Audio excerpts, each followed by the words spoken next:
बाबाजी गडावर एकदम शुकशुकाट दिसतोय. हो,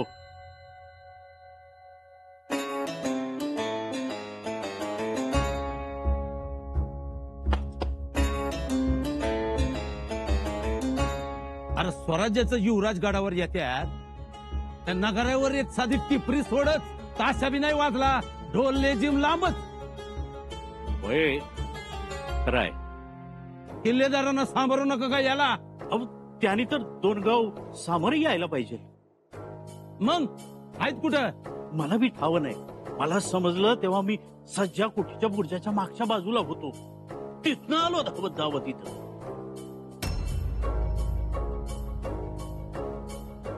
गडावर कोण कोण आहेत अजून? हिरोजी फर्जन आहे ती, जनार्दन पंत हनुमंत आहे ती. ते आले नाही? त्यासनी कळलं नसेल, नाही तर त्यासनी खरं वाटलं नसेल की तुम्ही याच. असं या तुम्ही, मी जातो आणि गड जागा करतो. मुजराच बघा.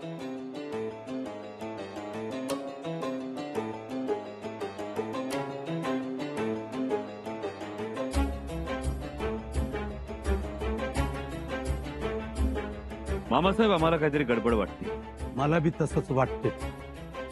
रयत एवढी खुश आहे आणि गडावरचे कारभारी ते खुश नाही. आपण हिरोजी फर्जन त्यांनी तर भान हरपून तुम्हाला भेटायला पाहिजे होतं. ते काका तुमचे तेच तर कोडं पडले आम्हाला. आणि जनार्दन पंत एवढा स्वराज्यनिष्ठ माणूस, थोरल्या महाराजांपासून त्यांचं घराणं स्वराज्य सेवेत आहे, त्यांच्याकडून याची आगळी कशी घडली म्हणतो मी? मामासाहेब, काही कळायला मार्ग नाही. एकीकडे रयत उन्हा वाऱ्यात आमच्या स्वागतासाठी उभी राहते, गडावरचे कारभारी मात्र एक पाऊल पुढे टाकायला तयार नाही. याचा अर्थ एकच, आम्ही स्वराज्यात आलो, पण आमच्या येण्याविषयी कारभाऱ्यांच्या मनात शंका आहे. बघू, चला तर खरं.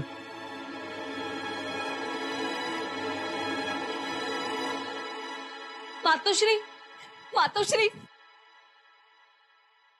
मातोश्री. बाई, अचानक आमच्या महाली? आम्ही वर्दी दिल्याचं आठवत नाही आम्हाला. आपण वर्दी दिलीच नव्हती, आम्ही स्वतःहून आलो.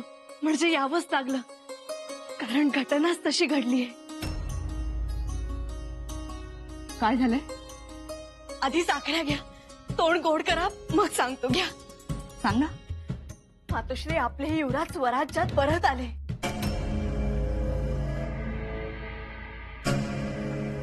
हो का? अखेर मुहूर्त सापडला म्हणायचा. आम्हाला खबर समजली, कधी एकदा तुम्हाला सांगतोय असं झालं होतं. म्हटलं मातोश्रींना आता खूप आनंद होणार. हो ना, आनंद तर होणारच. आनंदच आहे. आम्ही गेलो होतो युवराजांना आणण्यासाठी, पण तेव्हा ते आले नव्हते. हो, बत्ताशीबाईंसाठी ते पुन्हा माघारी गेले. मग आम्ही एकट्याच स्वराज्यात परत आलो.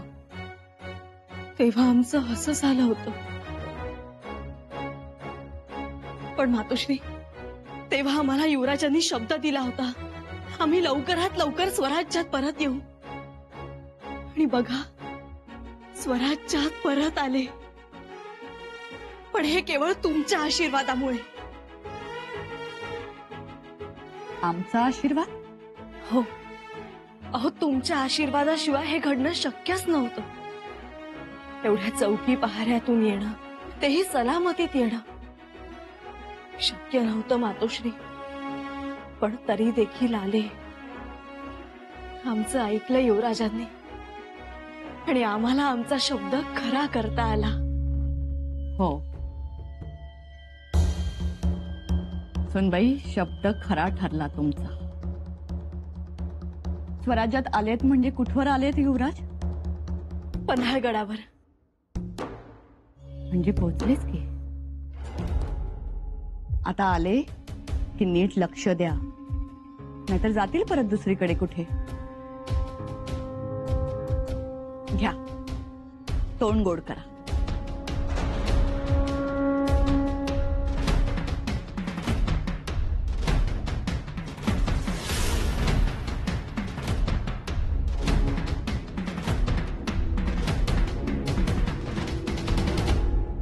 तुम्ही यायला पाहिजे होतं युवराजांच्या स्वागताला. का नाही आला? मी म्हणतो तुम्ही तरी कशा पाय गेला असा. असं कसं? युवराज आहे का आपलं? आम्ही कुठं नाही म्हणतोय, युवराजच आहेत ते. पण मोगलांचं अन्न खाऊन पुन्हा स्वराज्यात आलेले युवराज. हो, 11 महिने त्या दिलेर खाण्याच्या मांडीला मांडी लावून बसले आणि आता आलेत ते किती दिवस थांबतील कोणाला माहिती. कशाला जातील आता? आणि गेले ना ते राजकारणच होत. तुम्ही भोळे आहात बाबाजीराव. अहो, स्वतःचं मूल जाऊन मोगलांना मिळालं. आता महाराजांची आणि स्वराज्याची नामुष्की होऊ नये म्हणून म्हणायचं राजकारण होत. सोम्या गोम्यानं मान हलवलं की म्हणून आम्ही मान हलवू का? अहो, 3री पिढी आहे आमची स्वराज्याच्या सेवेत, 3री. आम्ही केवळ नावानंच हनुमंते नाही, पराक्रमानं सुद्धा हनुमंतच आहोत आम्ही. पण सगळी निष्ठा स्वराज्याच्या पायी. निष्ठा आहेच की. आम्ही नाही, समोर असा यम दिसत असताना सुद्धा महाराजांच्या पलंगावर आम्ही झोपलो. म्हणजे प्रत्येकानं स्वराज्यासाठी जीव पानाला लावायचा. आणि युवराज मात्र मोगलाईत. ती समधी बंद दाराआडची चर्चा होती. अहो सोडा, महाराजांनाही या गोष्टी माहिती नव्हत्या. अहो, नुसता बनाव होता. धमडेरे कुणाला बोलतायसा? आम्हाला. अहो, पटलं तर पाहिजे, मोगलांच्या विरोधात आम्हीच लढायचं आणि मोगलाईत आलेल्या युवराजाला मुजरा सुद्धा आम्हीच करायचा. नाही, येऊ द्या महाराजासनी. काहीही म्हणा, युवराजांनी युवराज पदाची प्रतिष्ठा सांभाळली नाही. प्रतिष्ठा सोडा, हा स्वराज्यद्रोह आहे. स्वराज्यद्रोह.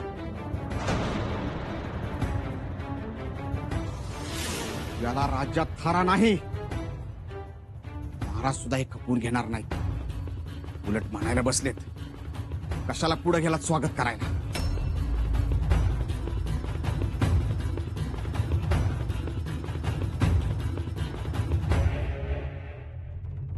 थांब, दार लावू नका. मामासाहेब तुम्ही थांबा, आत येऊ नका. पण झालं काय? आज आम्हाला सत्यता समजली. स्वराज्यातली रयत आमचा उदो उदो करते, पण स्वराज्यातले सरदार, स्वराज्याचे कारभारी आमच्या माघारी काय बोलतात ते समजलंय आम्हाला. आमच्याकडे एवढ्या तिरस्कारानं पाहावं त्यांनी. नाही नाही, पण कोण कोण बोललं तिरस्कारानं? ते महत्वाचं नाहीये मामासाहेब. पण या तिरस्काराची सुरुवात आज नाही, पूर्वीपासूनची. कदाचित राज्याभिषेकापासूनची. मामासाहेब, राज्याभिषेकाच्या वेळी एकीकडे आमच्या मस्तकावर गंगेच्या पाण्याची धार पडत होती आणि दुसरीकडे हे तिरस्काराचे थेंब उडत होते. सा मामासाहेब, आम्हाला एकट्यानं राहू द्या. अहो युवराज, नका एवढा त्रास करून घेऊ. नका एकलं समजू, नका एकलं राहू. एकट्यानंच राहू द्या मामासाहेब आम्हाला. जा तुम्ही. कोण काय बोललं ते काय ऐकताय ते मनावर घेताय तुम्ही. नको मनावर घेऊ मामासाहेब. आम्ही स्वराज्यासाठी एवढ्या खस्ता खातो, एवढी धावपळ करतो स्वराज्यासाठी, तरी प्रत्येक वेळी आमच्या प्रत्येक वागण्याचा गैरअर्थच काढला जातो. का मामासाहेब, का? मामासाहेब, आबासाहेबांची जी मसलत झाली होती त्यानुसारच आम्ही मोगलांकडे गेलो होतो ना. पण एवढे दिवस मोगलांकडे असताना आमच्याकडून स्वराज्याला काडीचंही नुकसान पोहोचलं. अजिबात नाही. म्हणूनच आज आम्हाला आमच्या प्राक्तनाशी बोलू द्या. आम्हाला कायम मनस्ताप देणाऱ्या आमच्या नियतीशी बोलू द्या. आम्हाला नेहमीच द्रोही ठरवणाऱ्या आमच्या कम नशिबाशी हुज्जत घालू द्या आम्हाला. हे लोक म्हणतात की आम्ही युवराज पदाची प्रतिष्ठा राखू शकत नाही. त्या प्रतिष्ठेला जाब विचारायचा आहे आम्हाला आज. मामासाहेब, एवढे दिवस, एवढे महिने आम्ही मोगलांकडे राहिलो, साधं नाच गाणं बघितलं नाही, ऐकलं नाही, तरी आम्ही रंगे. मद्याच्या प्याल्याकडे ढुंकूनही पाहिलं नाही, तरी आम्ही व्यसनी. आमच्याकडे येणाऱ्या शेळपटपणाला उंबरठ्याच्या बाहेरच रोखलं तर आम्ही उर्मट. नाही व, मी बोलतोच त्यांच्याशी. थांबा मामासाहेब, कोणाशी काही बोलायची गरज नाही. त्यापेक्षा आम्हाला आमच्याशीच बोलू दे. त्याची काय बी गरज नाही. तुम्ही आभाळातल्या इज सारखं लखलखीत आहात.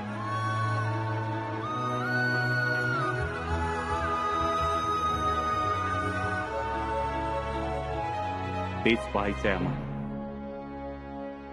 पारखून घ्यायचंय.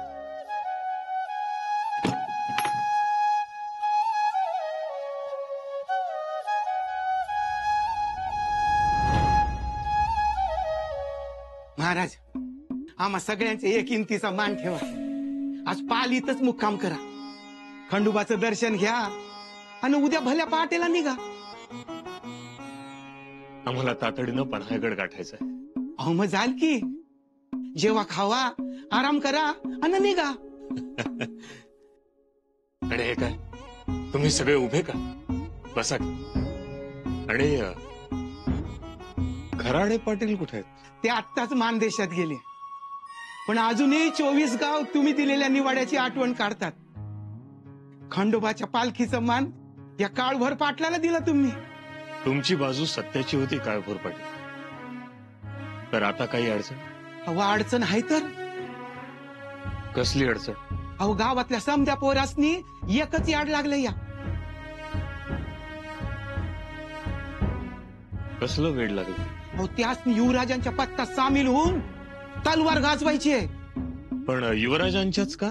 हे पोरांनो, बोला सटा युवराजांच्याच पथकात का? बोला. युवराज लय धाडसी आहेत. युवराज दिलदार आहेत, पराक्रमी आहेत, गनिमांचा कर्दन काळ आहेत. आणि सर्वात महत्वाचं म्हणजे आमच्या पोरासनी वळण चांगलं लागेल.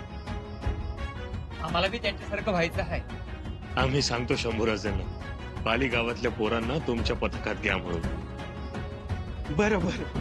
अहो आमच्या गावात शंभूराजा बगैर दुसरा विषयच नसतो. दिलेर खानाच्या छावणीत जेव्हा शंभूराजा गेलं ना, त्या गावातल्या कोणाला झोपच नव्हती. अहो सकाळ संध्याकाळ एकच विषय, जाऊन मदत करायची शंभूराजासनी. पण बरं झालं गेलं नाहीत ते, कारण शंभूराजे आता पन्हाळगडावर आले.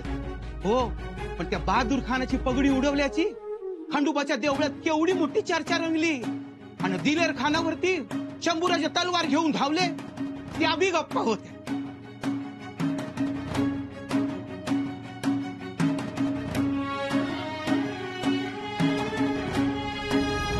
युवराजांनी युवराज पदाची प्रतिष्ठा सांभाळली नाही. प्रतिष्ठा सोडा.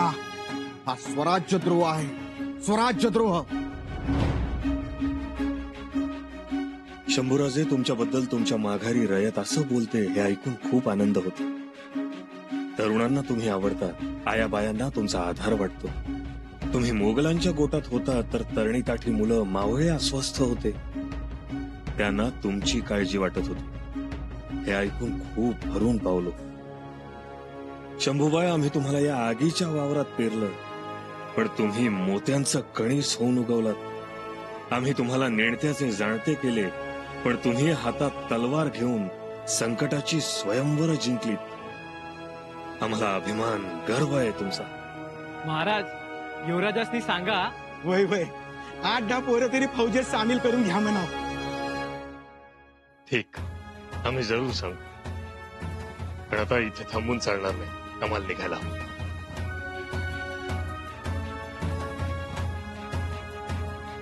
यळकोट, यळकोट! जय मल्हार!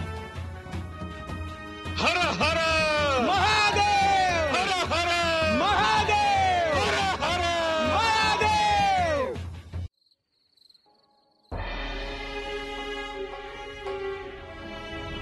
पण हे सगळं करताना आपण यामध्ये एक मेख मारून ठेवायची, जी पुढे जाऊन आपल्याला उपयोगी पडणार. कसली मेघ? लोकांसाठी आपण ही बतावणी करायची की आपल्या दोघांमध्ये बेबनाव आहे, आपल्या दोघांमध्ये बेदिली आहे. स्वराज्याभिषेकाच्या पवित्र सोहळ्यात युवराज म्हणून आमचा अभिषेक झाला, तो काय केवळ सोपस्कार होता का? आम्हाला युवराज पदाची मानाची वस्त्र बहाल करण्यात आली, ती केवळ नाममात्र होती का? त्याच पवित्र सोहळ्यात मंत्रिमंडळाच्या बरोबरीचे अधिकार युवराजांना देण्यात आले, ते अधिकार आता कुणाला मान्य नाहीत का? आहेत ना. मग त्याच अधिकारात जर आम्ही फौज उभारणीचा निर्णय घेतला तर तो चुकीचा ठरतो, तो स्वराज्य संमत ठरत नाही. ज्याच्या आड लपावं असा पदर आहे कुठं आमच्या नशिबात. हेच ते या सहानुभूतीमुळे आजचा दिवस बघावा लागतोय. प्रत्येक वेळी सहानुभूतीचा उपयोग कौशल्यानं करून घेतला. आमचे शत्रू आम्हाला दिसत होते, तुमचे शत्रू तुम्हाला दिसणार नाही, कारण तुमच्या शत्रूला हे पक्क ठाऊक आहे की तुमच्या ज्ञानापुढे, बुद्धीपुढे, तुमच्या पराक्रमापुढे त्यांचा निभाव लागणार नाही, आणि म्हणूनच ते तुमच्यावर छुपे हल्ले करतील.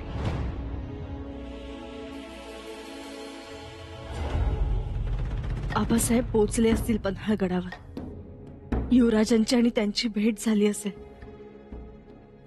असेल ना. किती दिवसांनी, दिवस कसले, किती वर्षांनी भेटतायत दोघं. कसे भेटले असतील, काय बोलले असतील. आबासाहेब युवराजांना घेऊन इकडे येतील रायगडावर. बाई ग, केवढा आनंदाचा क्षण असेल तो. खरंच आनंदाचा क्षण असेल ना. आणि मग जे इथे चंग बांधून आहेत त्यांचं काय होईल? मोडला जाईल त्यांचा विरोध? आबासाहेब समजावतील?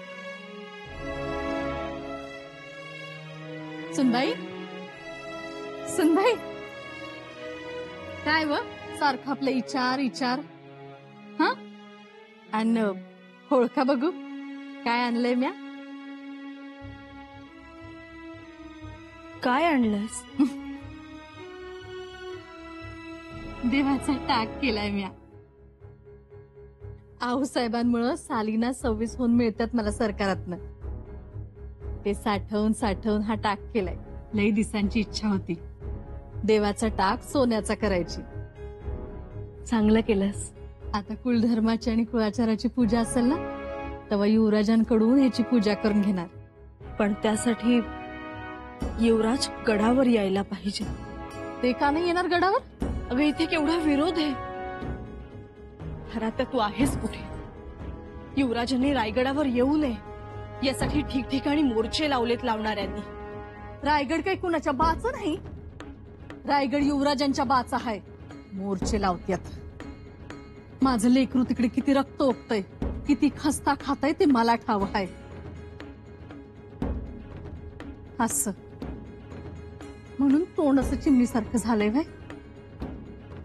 धारात्या, काळजी वाटते ग. तुम्ही नका अशी काळजी करू आणि अशा गहाळ बसून बी राहू नका. चला कुळाचार आणि कुळधर्माच्या पूजेची तयारी करा. युवराजन महाराज आले की दणक्यात करूया आपण पूजा.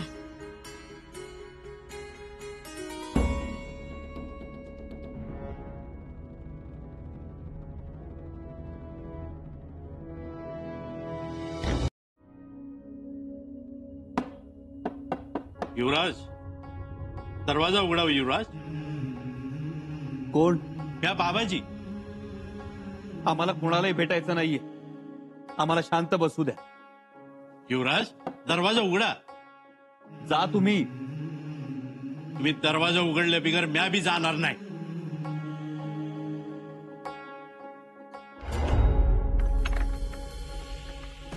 काय बाबाजी? जेवण करून घ्यावं. आम्हाला भूक नाही. असं करू नका. आता कवच खाल्लंय तुम्ही? 2 घास खाऊन घ्या. अहो, असं समोर आलेल्या ताटाला माग सारून आहे. बाबाजी जा तुम्ही. हवं तर आमचा आदेश समजा. ठीक आहे, जातो. पर म्या बी गडावर चूल पेटू देणार नाही आणि चुलीवर कालवणाचा हंड बी चढू देणार नाही. बाबाजी का हट्ट करताय? आमचं युवराज उपाशी आणि आम्ही खायचं. अहो युवराज, तुम्ही अन्नदाता. तुमच्यामुळे आज गरीब रहित पोटाला पोटभर खातीया आणि तुम्ही उपाशी होय. बाबाजी आता कसं समजावू तुम्हाला? माझ्यासाठी 2 घास खाऊन घ्या.